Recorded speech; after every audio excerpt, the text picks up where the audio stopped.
Hello, it's me, Javi. I promised a video blog, so I'm going to be doing a video blog.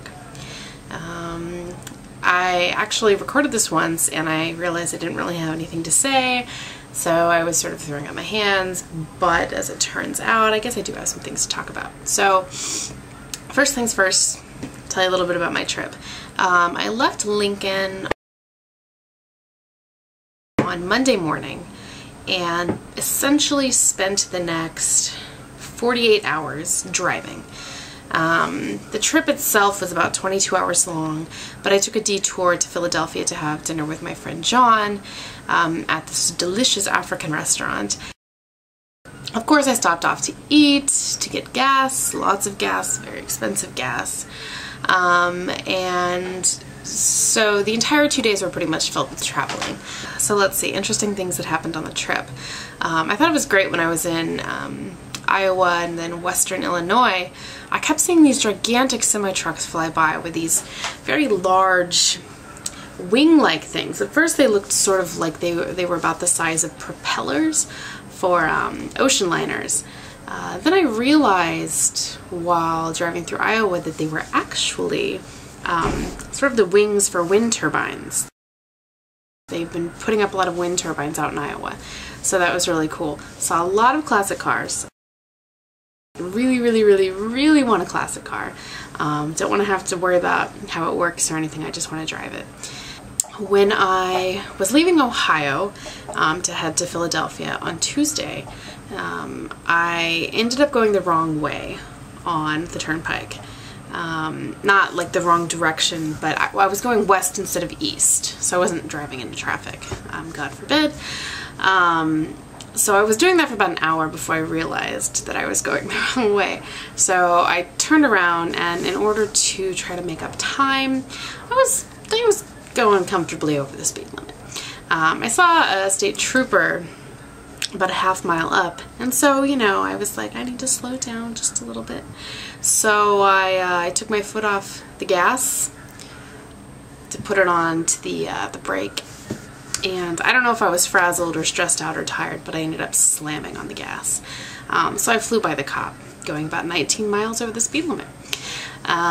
He pulled me over, and let's just say it was a very sad, scary, bad situation.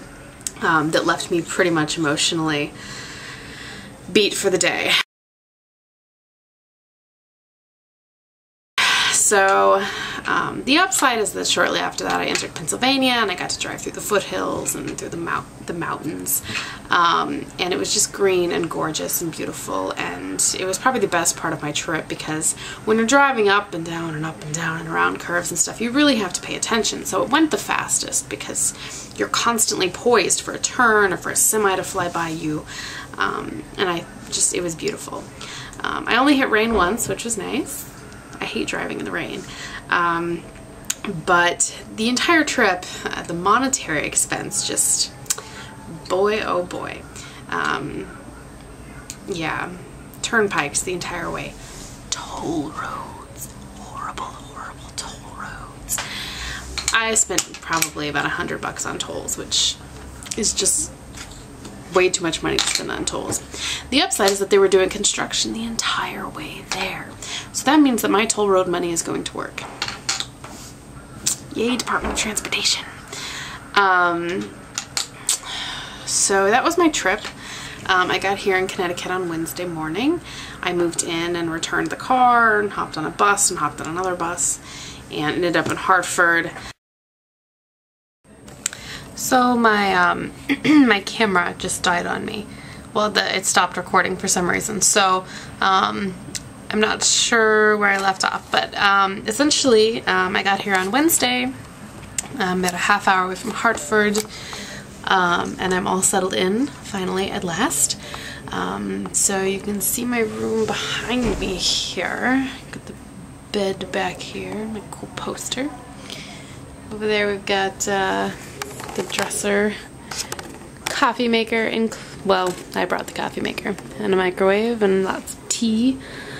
And then also we have the dresser and the bookshelf full of lots of interesting Judaica. And it's not a huge room. It's really bright in here. But you know, it gets the job done. And then of course we have my desk where all the magic happens. But I guess that's really all. I just wanted to sort of share a bit about my trip. My readership's been down over the past week. I think it's probably because I haven't written about anything really substantial or interesting. So it is also why at this point I'm going to say if there's anything that you would like me to blog on, any topic, please post a comment and let me know. Anything about Judaism, conversion, school, graduate school, Connecticut, Nebraska, Jews, anything in general. Otherwise, I will be actively blogging now, hopefully with some interesting content coming from my classes. And I'm also over on the popjudaica.com blog, which can be found at popjudaica.blogspot.com. I am known there as the kvetching editor at large. And I've already posted about bar mitzvah kid who actually had his bar mitzvah just recently in Beijing at the Olympics. So go check it out. And otherwise, you know, keep reading. Let me know what you think. And I think I'm going to go read now. Rabbi Mark D'Angel sent me his newest novel. It's called The Search Committee, and I'm going to be blogging about that. So hopefully I can convince you all to pick it up because I've started reading it already and it's marvelous. Just the way it's written is really great. So stay tuned for that, and until then I'm going to relax and chillax and hit up the kosher barbecue tomorrow and hopefully meet some interesting Jews. And who knows, you know, maybe I'll meet a fella. We'll see. So be well, and I will speak with you all soon.